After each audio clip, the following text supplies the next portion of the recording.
Welcome. In this tutorial, I'm gonna show you or teach you how to view old call history on iPhone.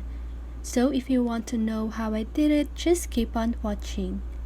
So first of all, you want to open any browser that you are using and search for att.com. Okay? So I'm just gonna do it again.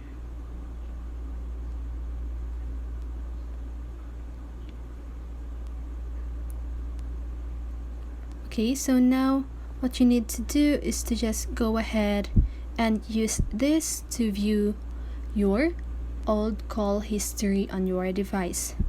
Because when you go back here on your home screen and click on the phone application and click on recents, you can also see your recent call history.